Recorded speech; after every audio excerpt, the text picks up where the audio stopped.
दर्शकों, विपक्ष हल्ला करता रह गया और वक्फ संशोधन बिल लोकसभा और राज्यसभा दोनों ही जगह से बड़े ही आराम से पास हो गया। यानी कि कुल मिलाकर एनडीए गठबंधन सरकार ने जहां एक ओर अपनी मजबूती का सबूत दे दिया, तो वहीं दूसरी तरफ एक बात और साफ कर दी गई कि बीजेपी के नेता किसी भी हाल में हार मानने वाले नहीं हैं। ना ही बीजेपी और पीएम मोदी अपने एजेंडे से पीछे हटने वाले हैं।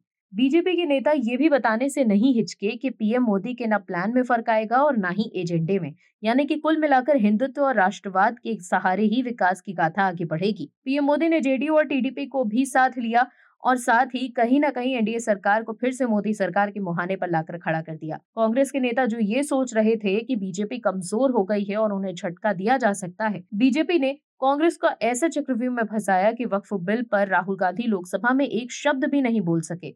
बीजेपी को 240 सीटों पर रोककर राहुल गांधी और कांग्रेस के नेता ऐसे खुश हो रहे थे जैसे उन्होंने केंद्र सरकार ही बना ली हो और बीजेपी सत्ता से बाहर हो गई हो। लेकिन अभी भी बीजेपी के तेवर में कोई कमी नहीं दिख रही और कांग्रेस अब भी काफी कमजोर नजर आ रही है। आखिर कैसे, बताते हैं आपको इस रिपोर्ट में। दर्शकों, आपको बता दें कि जून 2024 में जब लोकसभा चुनाव के परिणाम आए थे, तब कांग्रेस ने ऐसे जश्न मनाया था जैसे वो चुनाव ही जीत गए हों। 99 सीटों पर अटकी कांग्रेस ने बीजेपी को 240 सीटों पर रोकना ही अपने लिए सबसे बड़ी सफलता माना था। पीएम नरेंद्र मोदी ने अपनी लोकप्रियता से एक ऐसा बेंचमार्क सेट किया कि कांग्रेस समझ ही नहीं पाई कि उसे कहां ले जाया जा रहा है। 400 पार के नारे में कांग्रेस समेत पूरा विपक्ष ऐसा उलझा कि एनडीए को 400 पर रोकने और फैजाबाद लोकसभा सीट जीतने की खुशियां मनाने में वो ये भी भूल गए कि पीएम पद की शपथ तो मोदी ही लेने वाले हैं।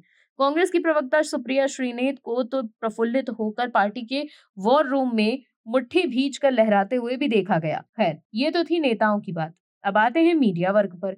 मीडिया में एक बहस छिड़ गई कि आखिर मोदी सरकार के कोर एजेंडों में क्या होगा, जैसे वक्फ बोर्ड में सुधार, यूसीसी, मुस्लिम आरक्षण खत्म करना और वर्शिप एक्ट में बदलाव।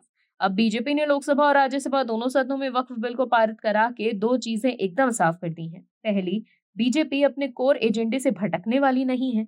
दूसरी, बीजेपी के पास इस तरह के बदलावों के लिए संख्या बल मौजूद है। अपने दूसरे कार्यकाल में पार्टी ने राम मंदिर निर्माण से लेकर जम्मू कश्मीर में अनुच्छेद 370 और 35 से निरस्त करने और सीएए जैसे कानून लाने के बड़े फैसले लिए। हाँ, किसान सुधार बिल जरूर वापस लेना पड़ा, लेकिन वो बीजेपी के कोर हिंदुत्व या राष्ट्रवाद वाले एजेंडे का हिस्सा नहीं था। खास बात ये रही कि वक्फ बिल को पास कराने से पहले लोकसभा और राज्यसभा में गहन चर्चा भी की गई। दोनों सदनों में वोटिंग की प्रक्रिया रात के करीब 1 बजे तक पूरी कराई गई। बीजेपी के शीर्ष नेता मिशन मोड में कार्य करने के लिए जाने जाते हैं। केंद्रीय गृह मंत्री अमित शाह स्वयं ही रात भर डटे रहे, लोकसभा में भी और फिर राज्यसभा में भी। केंद्रीय संसदीय और अल्पसंख्यक कार्य मंत्री किरेन रिजिजू बार बार बिल के प्रावधानों को समझाते रहे और हर शंका का जवाब देते रहे। उत्तर प्रदेश में अक्सर बात बात पर सांप्रदायिक हिंसा भड़क जाया करती थी। वहां मुख्यमंत्री योगी आदित्यनाथ ने पहले ही चेता दिया था कि दंगों की स्थिति में दंगाइयों की बाप दादा की कमाई संपत्ति भी चली जाएगी, क्योंकि नुकसान की भरपाई उसी संपत्ति से होगी। ये भी ध्यान दीजिए कि नरेंद्र मोदी बतौर प्रधानमंत्री 11 सालों में पहली बार नागपुर स्थित आरएसएस के मुख्यालय पहुंचे। सरसंघ चालक मोहन भागवत के साथ उन्होंने संघ के संस्थापक केबी हेडगेवार और दूसरे सरसंघ चालक एमएस गोवलकर की समाधि स्मृति मंदिर में श्रद्धा सुमन अर्पित किए। यानी खुद प्रधानमंत्री संघ के साथ अपनी नजदीकी दिखाने में भी नहीं हिचके।